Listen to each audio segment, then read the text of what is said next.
They need this win now, try and reset the defeat and victory ratio. Or week number 2 becomes rather dire. 其实也没有想象说表现能表现得这么好吧。主要就是先看输的这两场的比赛，好好做检讨吧，把自己失误的地方好好改进，应该就还是要继续走下去了。 이렇게 2패로 가면은 자존심도 많이 상하잖아요. 그래서 꼭 이겨야 된다 생각해요. So far, Worlds didn't go too well for us, so we got a bit of a tough road ahead of us to get out of groups. 今天打闪电狼比赛对我们来说挺重要的，因为只要再赢一场，可以确保我们进前2。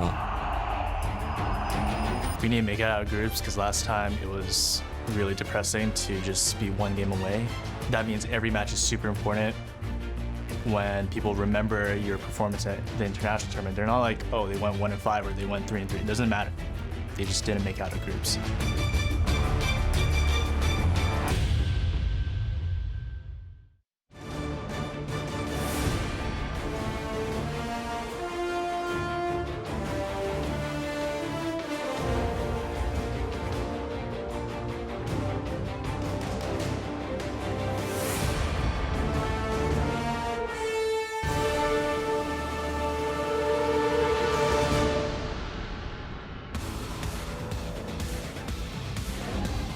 Welcome, ladies and gentlemen, to the Wuhan Sports Center Gymnasium for more Worlds 2017.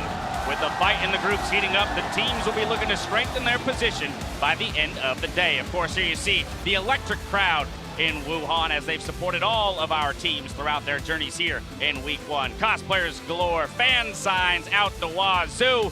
I love to see all the energy as Team WE makes their way into the arena just a short time ago. Hello everyone, I'm James Dash Patterson, joined by Indiana Frosker in black, Alberto Crumbs Rengifo, and Isaac Azael Cummings. Bentley, the last day of the first round robin, how are we feeling? Ready to put the Y in analysis, Dash. Yeah, that's about right. 3 out of 10. You got to All give me at least I call it like I see it. passing Azael. I call it like I see Don't it. make It's a me solid relive my 3. college I think years. it's fair. I think it's fair. He's tough but fair. There it is. This year's Worlds is being broadcasted in 16 different languages, making this a truly international event. Here you see some of our friends from the Chinese broadcast team, along with the Brazilian casters from the CB LOL, with many more bringing the action to regions all over the world. And yesterday we saw the 3rd seed from the North American LCS Cloud9. They managed to take down EDG, which means that they are ahead in the race for 2nd place behind SKT in Group A. Over in Group C, Royal Never Give Up got an advantage by defeating Samsung Galaxy, while the NALCS champions at TSM top Group D with just 2 wins. Yeah, and you talk about race for second. It almost feels like a race for first at this place. There was what? The last time that, or no, a team has never gotten out of groups when they started 0-3. So we thought this was going to be between C9 and EDG. It's almost the obituary for them. AHQ might have a chance right now, but C9 look so dominant. At first, it looked like a meme that they could take a game from SKT, but the fact that they're coming in as the 3rd seed and have shown promising games and SKT looks vulnerable, they might actually have a shot at contesting first. Now, I love that these analysts from the other regions are hyping us up, but let's be a little bit realistic We're trying here. to knock you down. Cloud9 got pretty handily beaten earlier. When you think about last year, Jensen came in with a lot of confidence. Cloud9 always has a lot of confidence. They have yet to show me that they can actually handle SKT, I think, on this level of stage. So I still see it as a race for 2nd place. And we talk about vulnerable Korean teams. Yesterday, we saw the first LCK team not just stumble, but fall as Samsung Galaxy lost the fight against the Chinese Hope in Royal Never Give Up. Yeah, and it is literally the last hope for China here in RNG, as Team W have also been on a shaky start. But Samsung Galaxy, very uncharacteristic mistakes. We don't normally kind of see them make those errors, so I hope they can tighten up and still contend for that race for first. I'm worried about them because had you taken the nameplates off, I would have told you that loss was Fenerbahce from Samsung's performance, and they really need to step up individually. They have been getting caught out all over the place. The team play that we expect to see them late game just isn't getting there, and so they need to just scratch what worked in Game 2, go ahead in Game 3 and we can bring contrast that with the performance of both the NA and EU teams yesterday, winning all of the games that they played. Yeah, and I'd say NA, you know, a lot of people are talking about a bounce back, but they lost to the Korean teams on day 1. That was expected, and I think that North America as a region has improved. We're seeing it here at Worlds, but they're not performing above expectation to me with maybe the exception of the C9 EDG match. You could perhaps argue there, but for the most part, NA is performing as expected, and they're performing very well. And what do you got something you want to Well, throw in there? I think that's because we've lowered the expectations for North America this year. Before I'm saying we lose to Korea, we beat everyone else. No, last year it was when all did about we say it was about beating Korea, Korea? and they could make it out and win the whole thing. They were going to be great, but this Who time in around, their right we're mind all last about, year was saying NA can win the whole Let me be thing? clear. I Cut his said mic, cut his maybe mic. TSM could get top 4. Right, Yeah, but now yeah. we're saying No let's analyst not on my hype desk. NA No because it analyst seems on like my the desk hype- was saying the NA was hype winning is it all last year. counterproductive to NA. Crumbs, I'm not having it. But I'm happy to have Azale on the desk today. And you want to know why?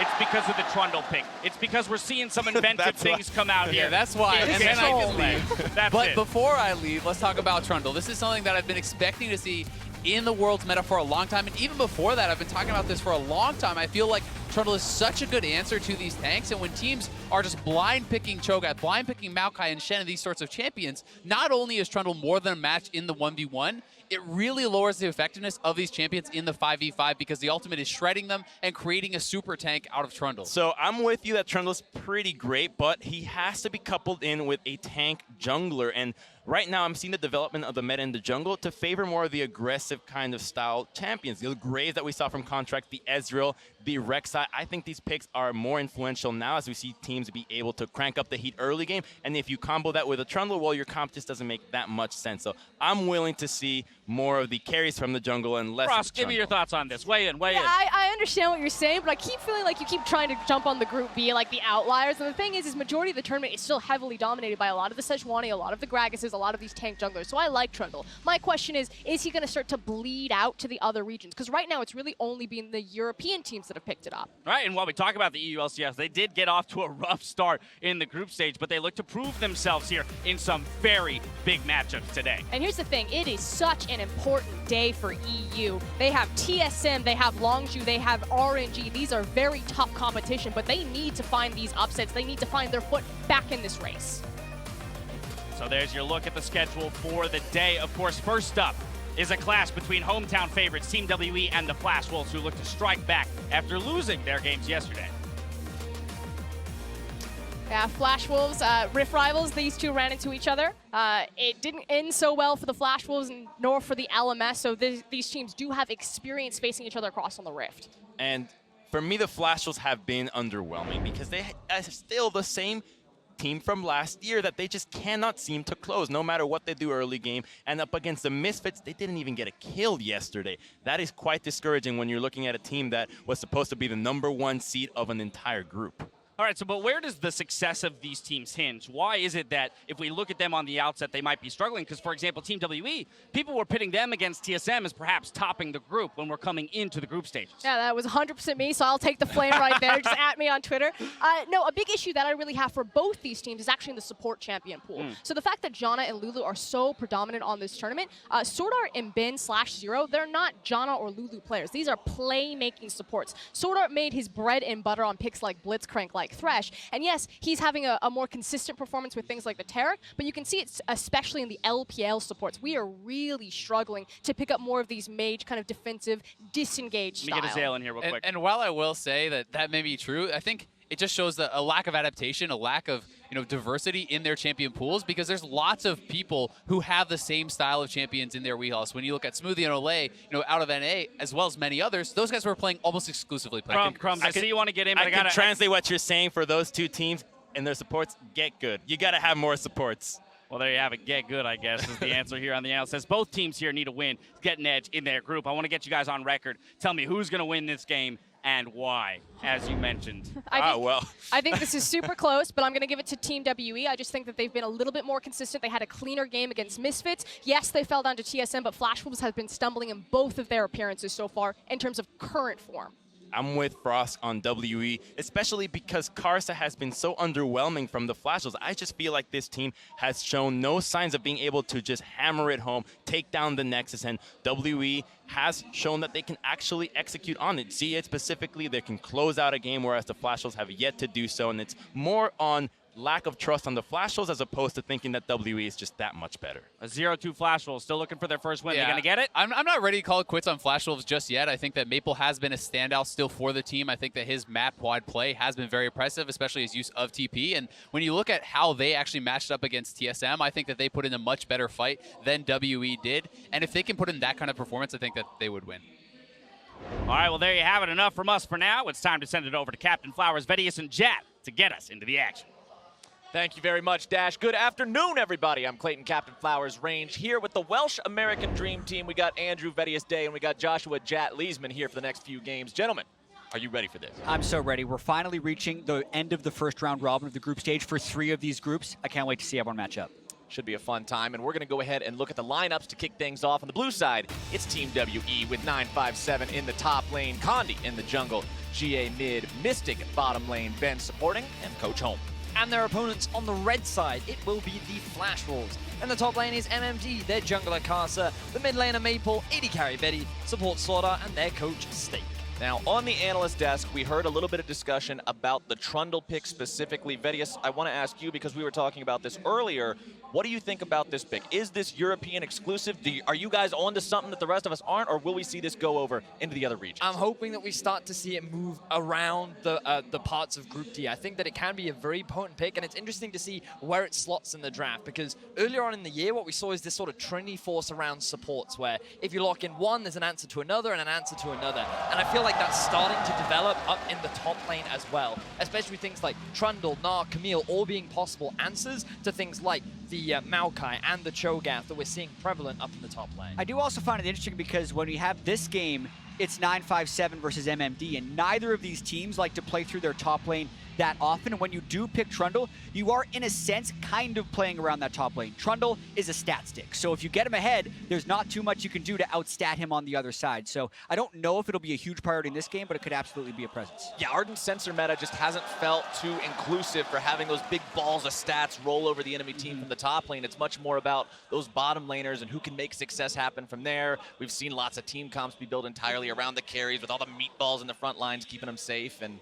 we'll have to see what the teams decide to do with that. I do wonder if Maple is going to be allowed to get his hands on that Corki. It's been a big pick for him during the regular season of the LMS. And we've seen so far during the group stages how much work he's been able to do on it. Always running the TP, always looking to try and punish his opponents whenever he sees an opportunity. Yeah, and I also want to see how these teams match up against each other. Flash Wolves has been this roller coaster of expectations where you're thinking they might be looking a little weak watching their games in the LMS, even though they're so dominant. But then you hear about how great they're doing in scrims beforehand. What's it going to be? We're going to see today. Well, we're already seeing the end of one of Vedius' questions right now. He says, is Maple going to get the Corki? And the answer is no. First ban coming out from WE against that mid laner, as they'll also ban away the Lulu. Flash Wolves taking Kalista out of the pool. Yeah, and when you're banning Lulu this early, you are almost forcing a Janna ban. You might be saying that you actually prioritize this champion so highly, because I really do feel like Lulu and Janna are the best-in-class shielders for the sensor game that we are playing so far, and I'm curious to see if that gets first picked. Could also be Team WE eyeing towards the Taric. We have seen them brought it out before. We also see Samsung utilize it earlier on in the group stages, and I think that it's just a big comfort pick for the LPL team, and I think that it's very effective, or we've seen its effectiveness in a lot of these big team fights. Kog'Maw also going to be banned out by Flash Wolves. Now that's 280 carry bans for them, and Rakan banned out by WE. Not exactly a prominent Ardent Sensor user, but he does get use out of it, as well as being an engager, so plenty of support focus from the side of Team WE here. Yeah, and also Team WE is a team that drafts heavily around their bot lane often. They were one of the first teams to start first picking Kog'Maw in the LPL. And with all of these support bans, it's not too surprising. And it becomes surprising if they don't prioritize the Johnny here after them banning the other two big Ardent Sensor supports. Not surprising at all to see that locked in first and foremost. When you take out the Ardent Sensor users and there's only one left, the team who has it is going to have a serious edge coming up for the rest of the draft. I think this is fine as well when you look at champions like Jarvan that are still left up and available, especially when Janna can be that excellent reset. If he tries to dive in onto your backline, you have the ultimate disengage and you have plenty of peel on that kind of defensive support. All right, well, Flash Wolves locking in the Jarvan. It means they've got one more pick to go here in the first round. Next, it's going to be Tristana going over their way. Very strong bottom laner. We've seen plenty of this leading up into Worlds. Now we're going to get to see it here in the hands of Benny. And you better pick that Tristana after banning the other three high-tier AD carries, although it does leave up Twitch if Mystic wants to go for that, but then the question will be whether or not that laning phase is too passive and gets steamrolled. All right, Team WE, now that they've got that Janna locked in, they were able to play their support game plan appropriately. Let's see how the rest of the comp is built around these guys. You've got the Galio, so plenty of protection so far from these first couple of picks. We saw what RNG did yesterday with the Jarvan Galio combo. They won't be able to get the full setup of it, but with Sejuani still up and available, you're already looking at what could be an extremely strong engage with a very reliable follow-up in the form of the Galio. Yeah, and a lot of these picks are denial picks. You're blocking the Jarvan Galio, you're blocking the Tristana lane, and I feel like here, if WE doesn't lock in their AD carry, they just get 2 more bans towards that role to nerf Mystic, so to speak, who has been such a big part of their game plan all throughout Worlds. And that's why you're going to see him locking in that Twitch that we mentioned just a couple of moments ago. That one's going to be in the hands of Mystic this time around. Of course, you'll have Galio's Hero's Entrance to protect him, along with the Janna and everything else. And there's that Taric cover. We were also mentioning that just a couple of moments ago. We've seen some big performances out of this champion. We saw during play-in stage, even during the main group stage, and Flash Wolves pick it up. Yeah, not too hard to connect the dots here, just off of the ban phase, making sure that you're picking the role so it can't get starved further. I think that's why we see the Twitch and the Taric pick. We're now looking at things like the top and mid lane priority coming out from both these teams. Now, if you're the Flash Wolves, you do have the ability to flex the Jarvan to both top and in the jungle, so there's that element of surprise that they could still bring out. Remember that champions like the Sejuani still available, Gragas up and available too. As I say that, Flash Wolves immediately go for it. You jinxed it, Vedius. Sejuani, the first ban of the second part of the bans here in this game. Let's see how Team WE wants to respond to that one. Do they want to focus similar big frontliners? Nope, they want to take Orianna out. Yeah, I think it's a little interesting that they're focusing mid lane bans rather than top lane bans, since very often the very first pick by red side after the second ban phase is that Cho'Gath or that Maokai. However, this is the team in Flash Wolves that did play up against the Trundle, and I wonder if they're going to be scared off of that early Cho'Gath pick, assuming the Team WE continues to ban mid laners. Yeah, they had a scary game against Misfits. Like they mentioned it on the desk, they didn't get a kill. That's something that doesn't just get washed out of your mind very easily, not something that you're going to quickly forget. So they've got to be ready to adapt to those kinds of situations here, especially with this being the last game for this team here in Week 1. If you lose this, you go 0-3 into Week 2, and that is a hard hand to be dealt. The logic here from Team WE could be that by banning away mid laners, they could be trying to force Flash Wolves into an early mid lane pick so that they can then try and get themselves the counter. Or they're basically saying, look, we're expecting you to first pick your top laner. We can then pick up what we think is the strongest mid laner left, and then you're running out of options. Well, if you want to talk about strong mid laners at Worlds, we've been seeing this guy get a lot of attention so far. Rise, the hover from Flash Wolves right now, but now they're switching back over to the Shen, and it looks like that will be the lock-in. Fascinating. So they only have the one jungle ban. They decide to still wait for the counter pick in the mid lane because they obviously don't know exactly where that Galio is going to be going. Going to see the solo laner lock in as well as the jungle here for Team WE. Rumble there in the solo lane, so plenty of AP damage will be coming out of him. Yeah, and this is very close to the quintessential Galio composition where you have the Jarvan lock everyone in for the Galio ult and the Rumble ult, but they don't have the Jarvan to keep him in there, so this is a much more unreliable version of that combo. But they will still have the Gragas available. Another good jungler that we've seen quite a lot out of from different teams, and WE will have it this time around. A lot of reliance now is going to be on Condi to be the big initiator for a lot of these late game fights, because their mid game spike is decent with Rumble, but really they are going towards that mid to late game. What we got to remember is that the thing about Rumble is he often struggles against tanks in the late games. When you think about Cho'Gath, Maokai, his damage output is little to none, especially with the recent buffs that we had to Adaptive Helm. But unfortunately against Flash Wolves, they don't actually have that many super tanks. For Flash Wolves, they're going to be a little bit creative with their mid lane option. I love Vladimir Taric as a combo. You just ghost in, and there's nothing that guy can do about it, especially at Twitch. You can even pool to lower the chance of a Janna disengage as you're flying in there with Ghost. So I've seen this combo work a lot. It's just oftentimes you can't get the Vladimir through the early laning phase. Enter Galio, you probably can. So I think that's one of the things that FlashWolves is doing, hovering that rise and saying, wait a minute, if we get that Galio mid, we got something special. And remember, Maple, that's who the desk was talking about, the guy that even in the first couple FlashWolves games that they lost, he was the one who looked like he was trying to carry everyone else on his back, that he was the one who might have had some glimmer of hope at finding wins there. If there's a guy you're expecting to come in the clutch and make this a win for this team, it's going to be him. I'm really excited to see what Maple can do on the Vladimir. I've seen a fair amount of Vladimir in Europe, played by a certain mid laner, but it's going to be exciting to see what it can do in the capable hands of Maple, who is a bit of a legend on the international stage. Yeah, and has not played Vladimir at all in the summer split, so definitely trying to bring out something a little bit new. Well, they'll definitely have their work cut out for them as they do have to take down Team WE to get there. WE currently sitting at 1-1. FlashWolves at 0-2. FlashWolves wins here. These two are going to be tied up in the standings. WE wins here. FlashWolves drop to that 0-3 that nobody really wants to find themselves in. We touched on it just a moment ago, but now we're loading into Summer's Rift for the first time today. The final day of group stage battle here for week 1. Let's see which one of these two can do it.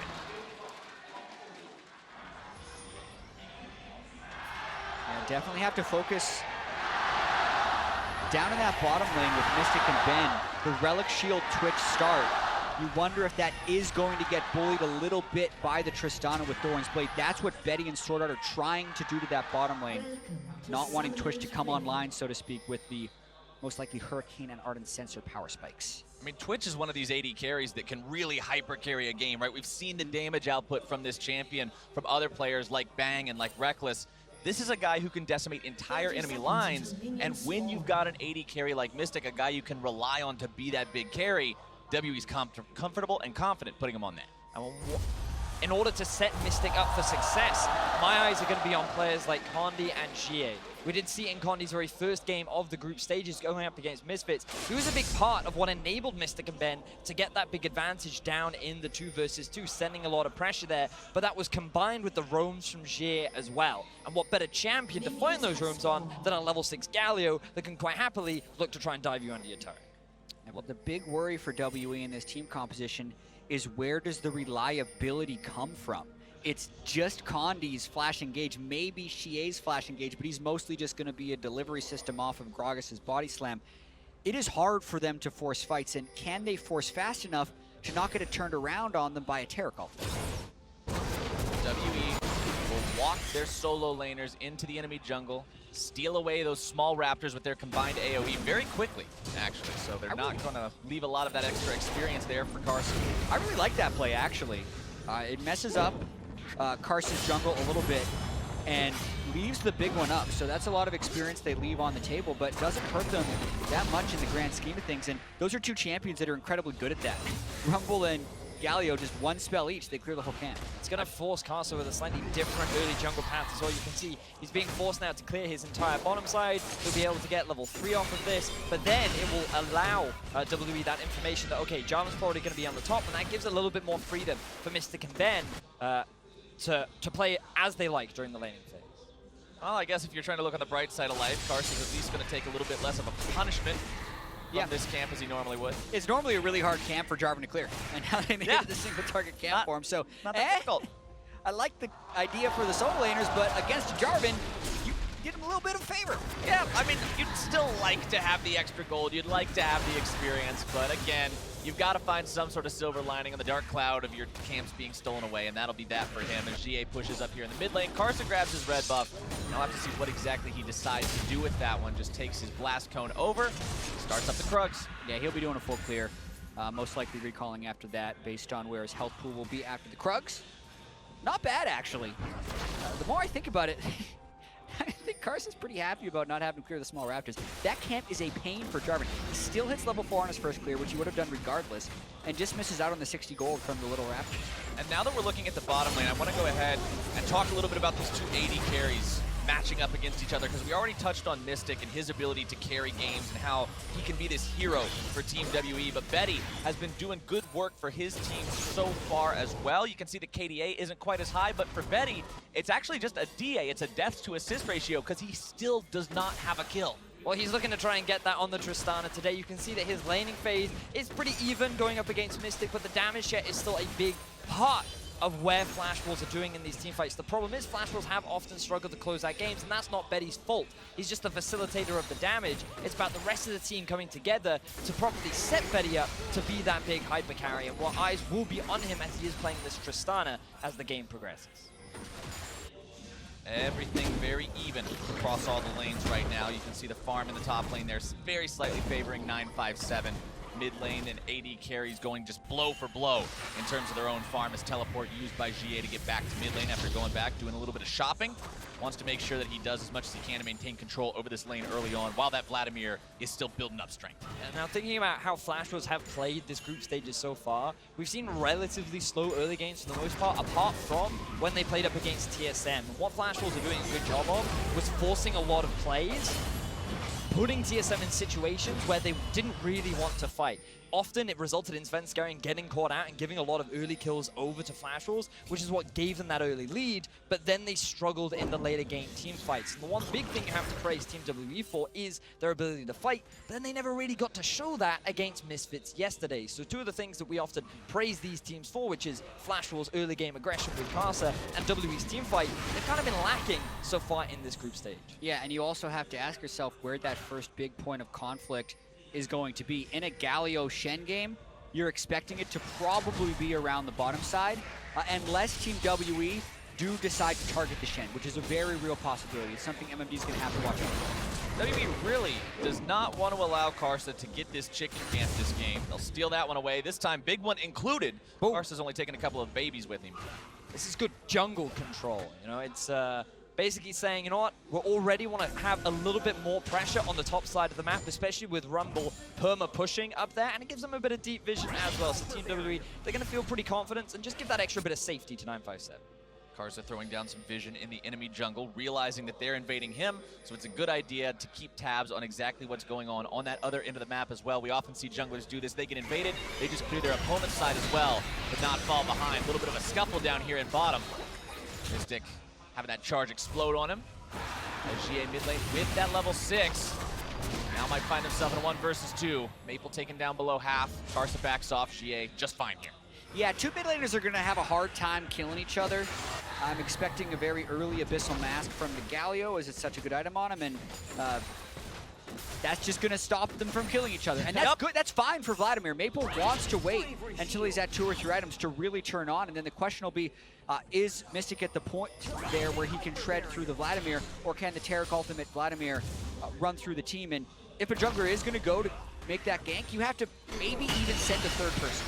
I'm also curious as to how Flash Wolves will utilize this Vladimir later on into the game. We see a bit of trading. Oh, Penny going in very deep onto Mystic. Looking for that last auto attack to find the explosive charge.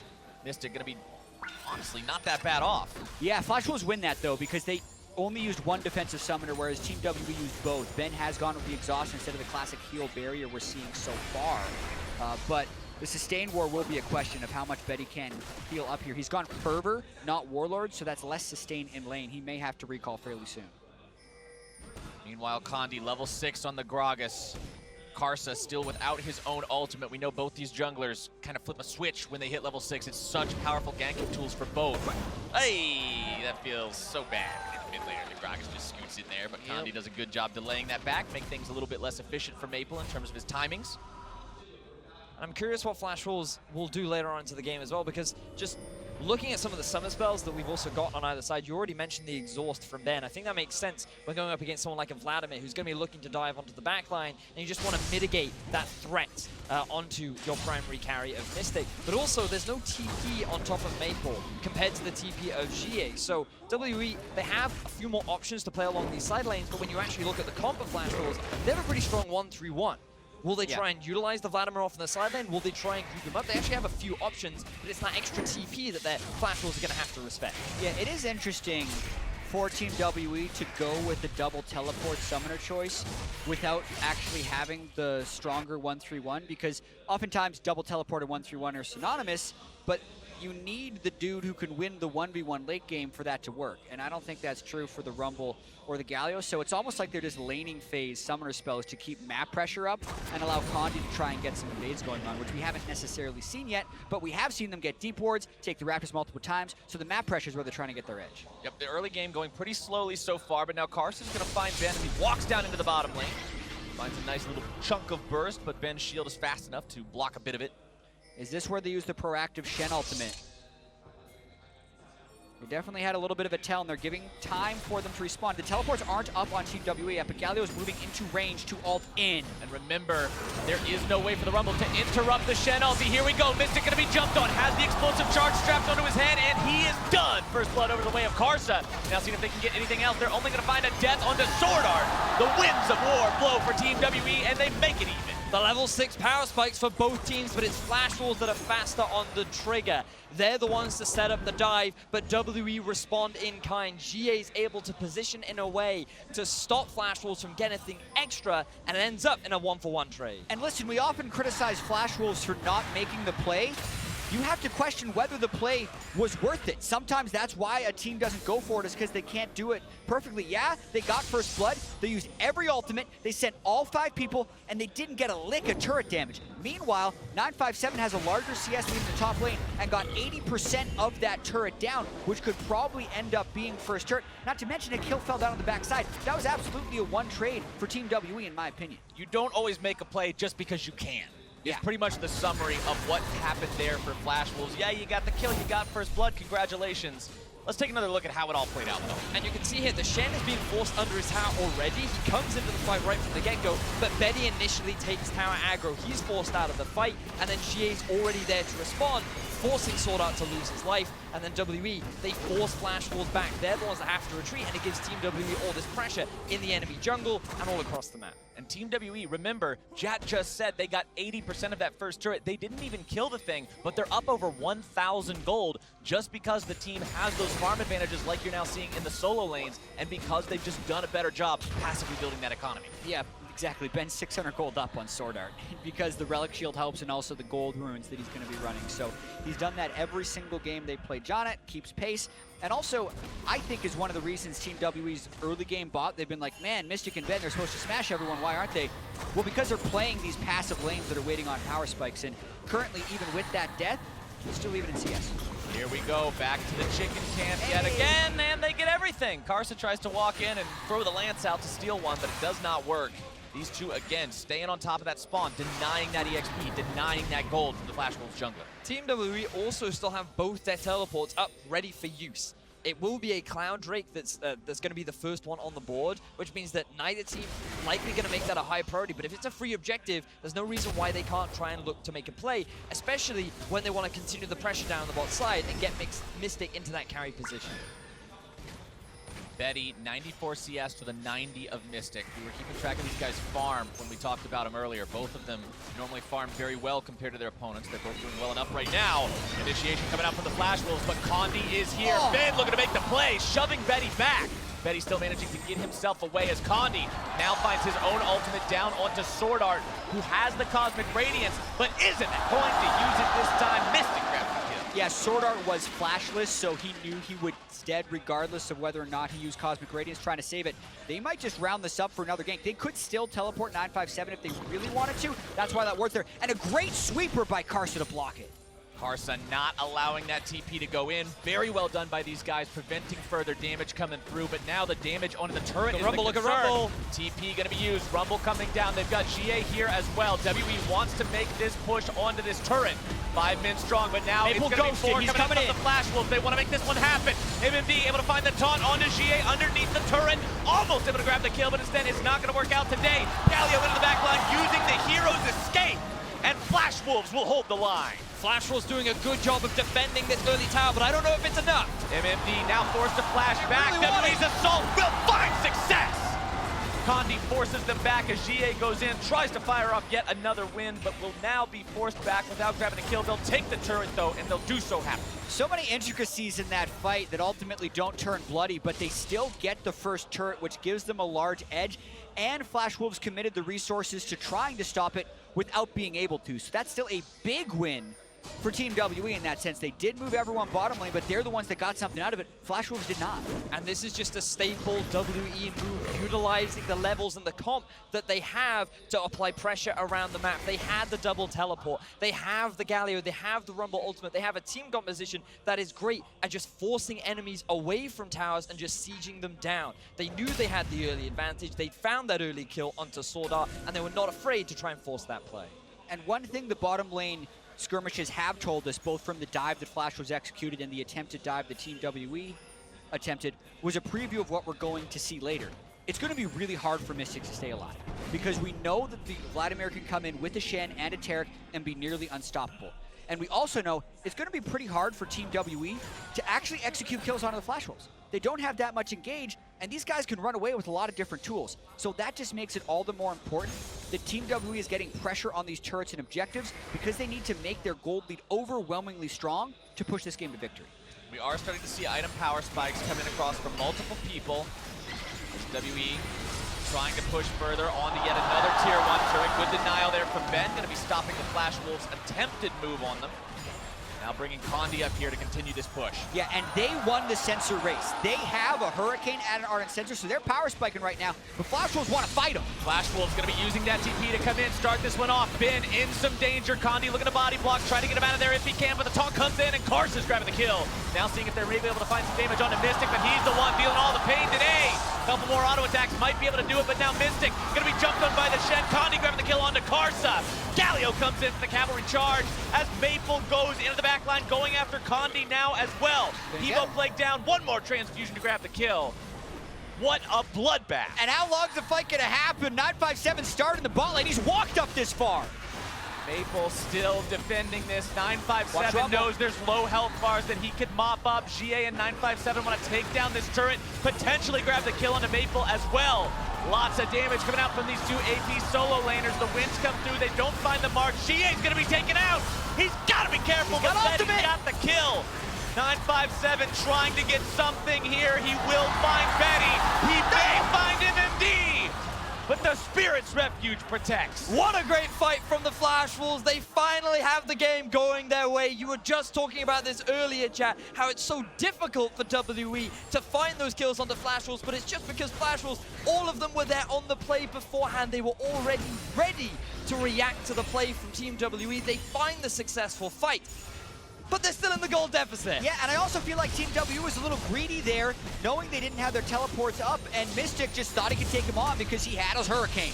And he nearly did, but not quite enough thanks to all the defensive tools that Flash Wolves had. Watching this one more time, remember, the Monsoon from Jana is down. That's why Flash Wolves go for it. And you can see Shen has already positioned because he's ready for the TP flank. You have the Taric ultimate to just buy time, preventing Mystic from doing damage, but then he does a great job of just unloading onto the Flash Wolves. You think at this point, maybe Team WE can turn it around, but he gets too low. He ends up dropping off the back of the fight, and that's only the first half of the fight, chat. Yeah, Galio, oh so close to taking SwordArT down, and that costs them later on in the fight because they still want to 2v4 this with a full health Vladimir in the game. Yes, the turret's their priority, they get that, but then they think, yeah, we can kill him, and Flash Wolves think they can defend him. SwordArT, critical here, getting the heals and shields in on the multiple people. Betty has his ultimate back up, just keeping his distance from 957 for most of it, and the timing of the Spirit's Refuge right at the end.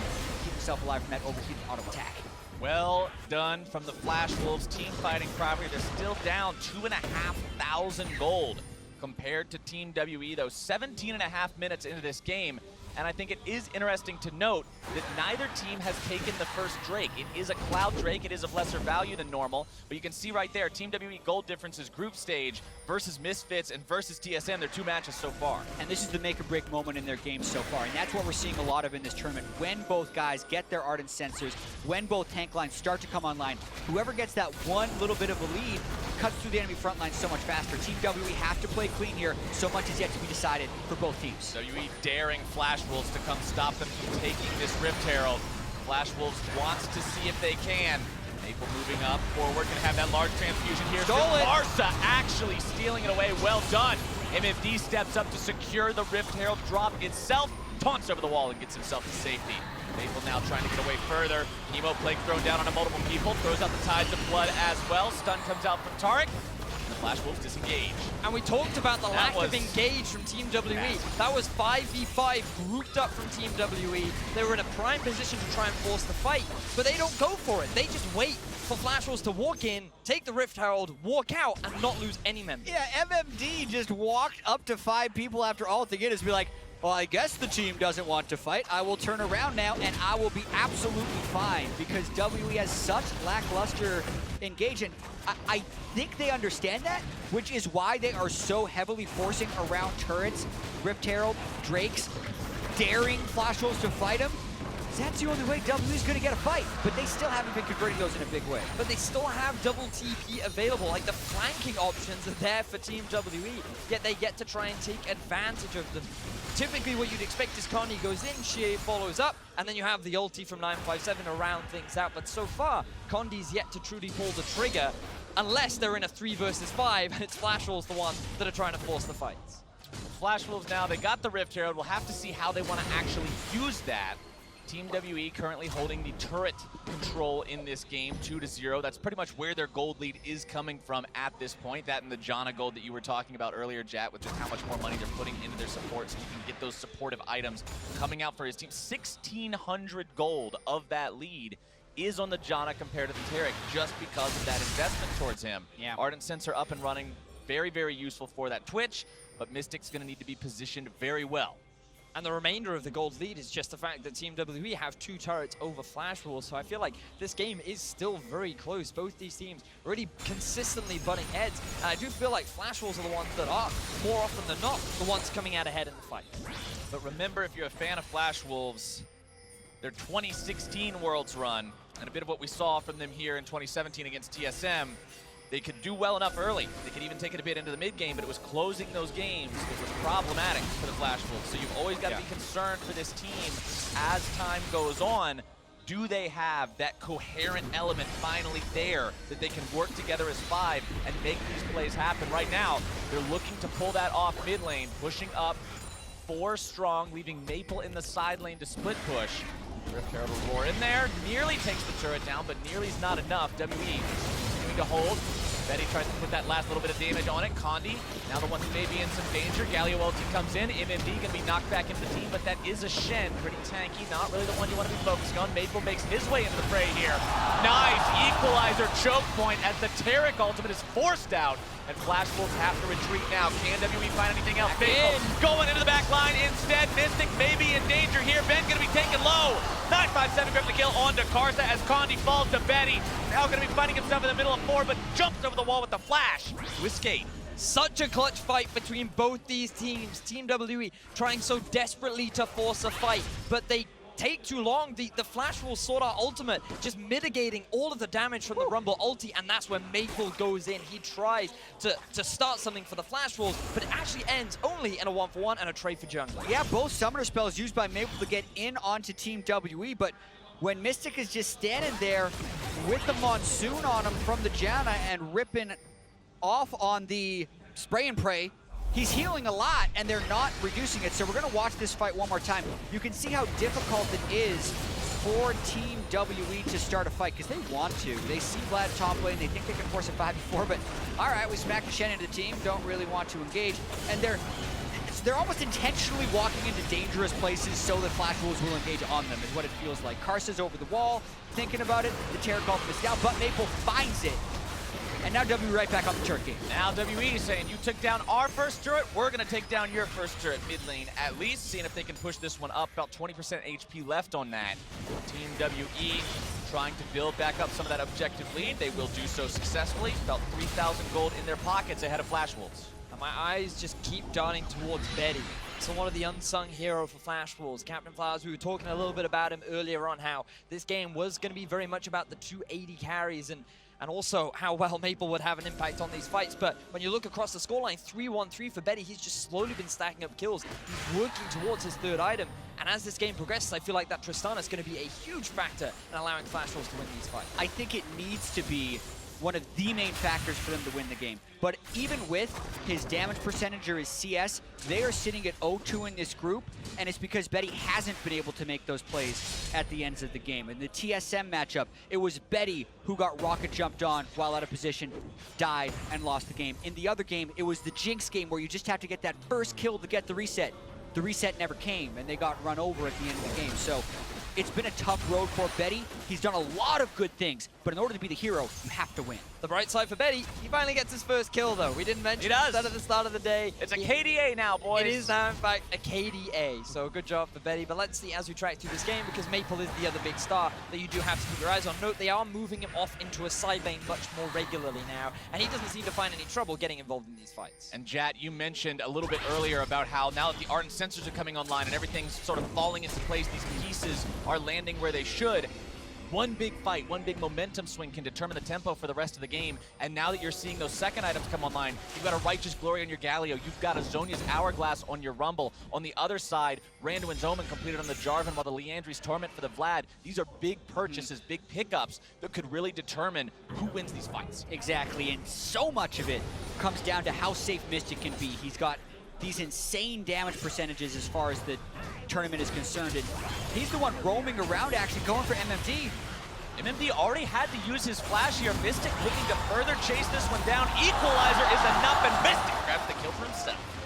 Ooh, MMD, he overextends a little bit in the bottom lane. He's not expecting the Mystic roam, and this is the thing you've always got to be careful of when it comes to Twitch. We saw a great example of it from Reckless in their series versus Immortals, and we're seeing it once more. WWE now moving Mystic around the map and trying to find these picks. Here comes another one. Now that they found the pick, though, what can they do with it? What can they get from it? It's one thing to pick off the enemy side laner, have that extra gold in your pocket, but what do you get afterwards? And for WE, it looks like they're going to be trying to get some vision control around this top side, maybe make a play onto Maple. Continue to get vision around the objectives with which will be used to force fights in the mid and late game. They have so much anti-engage on this team with the Galio and the Janna.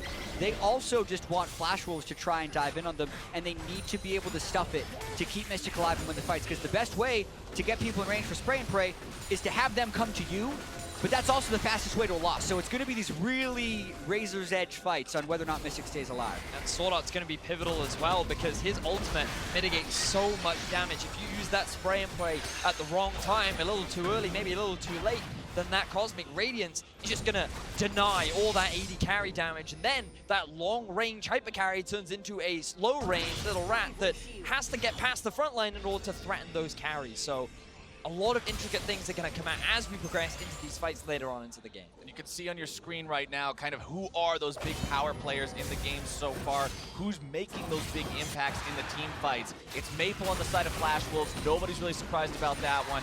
And in similar non-surprising fashion, Mystic's Twitch, like you guys are talking about, if you can find those spray and prays, get those guys in range, that's where the damage is going to be coming from. Expected stars doing what we expected them to do, but so far we've got quite a close contest between these two teams. Still 3,500 gold apart. I've kind of been checking up on this gold lead as we've gone, and it's not shifted that much. It's been a slightly WE favored game this entire time around, and it's stagnated there. And the 80 carries are pretty close in gold as well. Nearly 11,000 on Mystic and 10,500 on Betty. So those are the guys that this game is heavily about. All right, as we go further and further too, more and more of the game will be about Baron, about who can control it, who can maybe sneak it away. We don't know for sure. Flash Wolves, we saw them get a cheeky Rift Herald steal earlier as Mystic goes stealthy, finds a really nice hit on the SwordArT, but won't look for any more. Just looking across some of the itemization as well. Adaptive Helm, big picket for MMD, and that 1 versus 1 against 957, and there is a lot of magic damage coming out from Team WWE as well. Also notice the Righteous Glory on top of xiye. We talked about lack of engage. Well, having that extra bit of movement speed is definitely going to assist them, but if xiye is off on a side lane, always trying to deal with Maple, how reliable is that Righteous Glory going to be in being able to start those fights? You also got to look at the team fight effectiveness of this Shen. He's stacked Adaptive Helm with Mercury Treads to deal with the Rumble, but if he tries to go into a team fight and isn't sitting in his Spirit's Refuge to block the auto attacks, Twitch is going to kill him with 4 shots. For sure. Zero armor whatsoever on this guy. Closest thing he's got to armor is a Dorian's shield that'll knock 5 AD off every Twitch auto attack. Not the most, but now WE might be getting themselves Ambitious. into a scrap. Cask not on the mark. Betty was Stand United. Looking to put some autos into xiye. Can't quite find it. Now WE looking to mount the counterattack. Equalizer comes down in the choke point. MMD in some trouble here. Cosmic Radiance has to save him. I Flash feel like Wolves both walk away. that Cosmic Radiance was far too early from SwordArT. The Equalizer had no threat to be followed up on. Condi had already expended Body Slam. And if Flash Wolves wants to win this, they need to coordinate Cosmic Radiance with Vladimir's initiation. They don't have Cosmic Radiance anymore. Here we go, taunt down onto the Shen. Mystic still has spray and pray, and now it's time to open up. Rat-a-tat-tat! Watch them all go down. Mystic now gonna be jumped on by MMD. They both fall, but it's a 3-for-1. Massive team fight for Team WE. I was concerned because their main engaging Condi had fell apart, but they used the Fog of War to take advantage of Flash Wolves, who got a little bit too close. They took the bait, and WE, they immediately go for the punish. Yeah, gonna be a little bit of a slow Baron, but they got enough with Rumble, Galio, and the Gragas. Getting some percent health damage into that. This could be the fight that breaks the game open.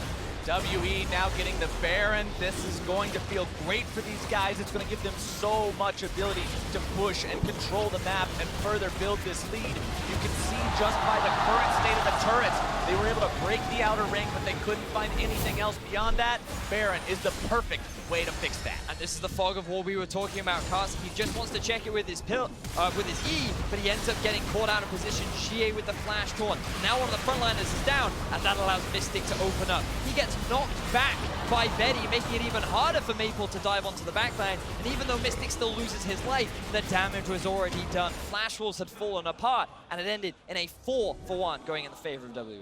And we also have to remember that the Cosmic Radiance was burned by the Equalizer. Imagine that fight if Maple and Betty can dive in and have 2.5 seconds of invulnerability to kill Mystic, and then all they got to deal with is a Rumble and a bunch of tanks. So could still be different. This goal lead puts WE in a good position.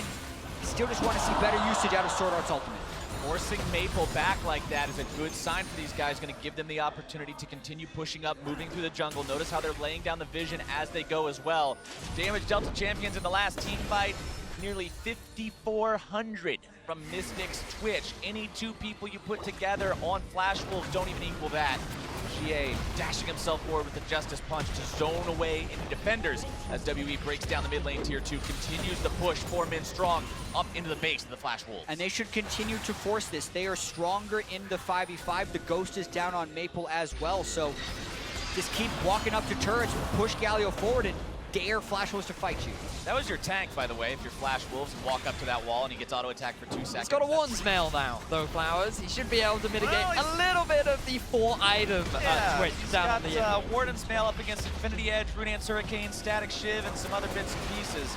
Now, can WE actually break this base open? Time will tell, and it's going to tell right now. Cosmic Radiance comes down, but it's not doing a lot. They're not taking any damage, but the Cat finds Karsa. The Equalizer brought down into the back line, zoning Betty away. Maple still looking, but not finding, as WE will force their way into the base, seeing if they can find any more Flash Wolf lives. The answer is yes. 3 are down, and it's a double kill for the top laner. That's gonna do it, Flowers. Mystic would not die as Flash Wolves tried to dive, and not a coordinated play by Flash Wolves in that dive, but WE in full control, go for the Nexus. MMD's gone, Betty's gone. Flash Wolves' chances of a win in week number 1 are gone, and WE will find their victory. The crowd is in elation as the LPL representatives, WE, get themselves such a solid win against the Flash Wolves. Such fantastic team fighting towards the later game. Good early objective control. We talked about how around the 18 minutes is where this team really kind of swings or swims. They find that great play. They found it. Initially, it kind of looked like disaster up in the top lane. They looked like they lost the fight, but they were still getting those turrets. They were still holding onto that gold lead, and they just continued to win fight after fight against the Flash Wolves. And this puts Team WE in a very good position in this group. It moves them to 2-1 with their only loss coming at the hands of TSM. And looking at Flash Wolves, their situation just became incredibly dire, moving to 0-3. And since this format was adopted in 2014, no 0-3 teams have advanced to the quarterfinals after the first week. You've got to seriously be concerned if you're Flash Wolves right now. How do you fix this going into week 2? But for Team WE, what a way to end week number 1. They make a statement with this game. They end it 12,000 gold up. Even though they played very slowly early on, they weren't engaging a lot, they weren't pulling that trigger. As soon as you gave them the opportunity, they ended the game immediately. And that is the statement we're talking about. To me, one of the big things is giving Galio away over to one of the LPL teams because they're just so good at utilizing his ultimate at just the right times. The way they use him in team fights just seems to be so impactful. And xiye, he was just having a fantastic game overall. Yeah, and also just walking forward when they're around objectives to buy space.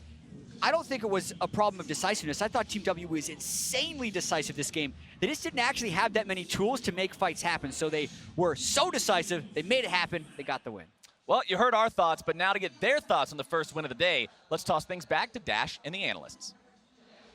Thank you very much, Captain Flowers. RNG perhaps not the only hope for the LPL as WE dismantles Flash Wolves there at the end of the game with a couple solid team fights. But let's talk about how they crafted this victory, of course, indexing heavily on the Twitch as well as the Rumble for their DPS. Okay, I'm going to say this. Yes, they won the game, but looking at this draft, I am not a fan of what Team WE put together here. I really dislike the Rumble pick. I would have preferred more of those hard engage options that the casters were talking about to start off a lot of these fights. Yes, it is a comfort pick for 957, but Azael, we were talking about this. You look at that top side of the map, that is 3 magic users. That is Rumble, Gragas, or Galio. It makes it so easy to itemize, and there was such a clear window. I see you over there. Hold on. There was such a clear window for Jarvan to just say, Rumble's going to be pushed up top. I do physical damage. You do magic damage. Let's just gank him over and over and over again. But I actually thought this comp was straight up genius from WE in this specific All right, I like it. Why? Here is why, okay? Look at the Flash Wolves and the way that they have played so far. They have been playing strong early game and failed to close out late. This composition, you've got pushing lane top, you've got a pushing lane mid lane, so you nullify that early game advantage, especially with the invade onto the Raptor camp. Jarvan's path is already routed, and then you can capitalize on the mistakes that the Flash Wolves are going to make early, and you guarantee yourself a scaling Twitch that has the Janna, the Galio, it's got everything. Will this composition work against anybody else? No. But specifically against this faltering Flash Wolves, I thought it was great. And in a sense, we saw that in our very first replay, 9 minutes in. Flash Wolves attempt a turret dive bot lane. Yes, they'll trade 1-for-1 at the end of the day, but the advantages given over to WE are massive. One of my issues with this is how telegraphed it was. Jarvan had already gone in on the Janna, walked back, got warded out, then they try to go. This gave Galio so much time to come down. It allows them to set up for this dive, to counteract it. You know, they have time to bring their jungler over, and that's why it went so bad. And really the story of both these compositions was dive versus anti-dive. Could Flash Wolves dive, get that Vladimir onto the backline, find the Twitch and pop him like a balloon, or would they fall victim to the Gragas, the Janna, the Galio disengage? And we saw, of course, a couple one-team fights from the Flash Wolves. Not long after that replay there, we port to the top lane. WE perhaps overreaching a little bit, and Flash Wolves will snag some kills back. The word that you're looking for is just straight disrespect and greed. I can 100% believe that this is exactly what WE They do. should have just let Ben die here, because look at the minimap. Rumble actually started this walking from bot side to top to try to assist, while the rest of WE is just fighting for their lives without mana, without damage, and they just straight up get wiped by such a discoordinated Flash Wolf. But it doesn't matter. The numbers aren't there for WE. I mean, one of the biggest things for me about Flash Wolves in this game was they just looked like their players were on different pages in many times throughout the fight. The Taric ult's coming down as some people are disengaging and half the people are getting ready to go in. Like, this was apparent in a lot of fights, and I feel like when you are playing Taric, you have to be so coordinated on when you're using the ultimate, what the team is doing once the ultimate is down. And another example was simply this fight. You know, Betty is actually backing out, doesn't even get in the Taric ultimate to start it off, and he loses about 60% of his health before the fight even started. Otherwise, I felt like it would have gone even more in Flash Wolves' favor. And frankly, that's the big issue with Flash Wolves right now and why they're kind of floundering in their group. It's the inconsistencies. Are we going to have that beautiful Sejuani Taric composition that we saw them pull out previously? Or are we going to get, missed Taric opportunities there? Tristana kind of flying in. Triss ulting the carry away pushing from Vladimir. Pushing the ADC to safety. Multiple times. And we saw those inconsistencies even in kind of the game-deciding team fight. 25 minutes in, Taric ultimate is down. Condi capitalizes with the big engage here. This is your Ace Predator replay. Mystic is the guy to watch out for WE, and he's going to be doing so much damage while the front line has created so much space. He gets to open up, and Betty gets deleted right away. Galio Rumble flash on him, and when the carries are down, you know WE will get to pick up the scraps. And Betty actually ulted Mystic away from his mid laner, right? From Maple, who's the strong guy. Betty opens up. The Vladimir's right on top of him. It looks like he's going to go down very quickly, but he actually gets Tristana ulted kind of to safety, which not that they necessarily would have won the fight, but it would have been going better for them. And I think it spoke to a lot of the issues that they were having, in and around Baron, having those team fights. It felt like they're not on the same page. And really what it does here now is just apply more and more pressure to this Flash Wolves squad. As Jap mentioned, no team since the inception of this format has made it out of groups when they start 0-3. We talked a little bit about miscoordination from the team, but is there anything specific we can pinpoint, an individual or a specific type of style that maybe they can adapt or step up to in order to find success next week? Flash Wolves or WE? Flash Wolves, as they're the ones who need to be picking up wins if they have any shot. For me, I think that they're drafting to their win conditions. They got the hypercarry, they're in the meta. I still want to see more playmaking. SwordArT had a great Taric game, and he had a poor Taric game, but it wasn't SwordArT's fault. It's the team and how they're playing around that champion, and I think that's the answer for them in the Ardent Sensor meta. All eyes on the support and SwordArT, the veteran, to get the team going in week 2. For more on that game, let's go ahead and send it over to Shox, who's ready with Team WE's mid laner. Thank you very much, Dash. Indeed, here with xiye. And the first thing I want to ask is about how fast they won that game, or how impressive, actually. The Flash Wolves played a very, very slow game yesterday. Is the fact that you guys are naturally a very aggressive team, is that the reason that you had so much advantages coming into this match? 所以首先恭喜你们最终获得了胜利。然后，昨天闪电狼的比赛的话打得非常的慢，然后你们前期打得又非常的凶，所以这是不是你们取胜的关键呢？ 因为感觉昨天打得太平稳了，然后今天我们拿出阵容又刚好适合我们打得挺凶的，所以我们转换一下风格，然后发现这风格更适合我们。 So yesterday in our games, we played very mild, and today with our team comp, it seemed like we can get a lot of advantages early on, which is a style that we really like playing. And it worked out. You guys end the first week 2-1, a very comfortable score. However, there is that TSM team that you've not been able to beat yet. What will be the challenges going into that match next week? 所以你们目前在小组中是以2-1的一个成绩占据着第一周的结束嘛。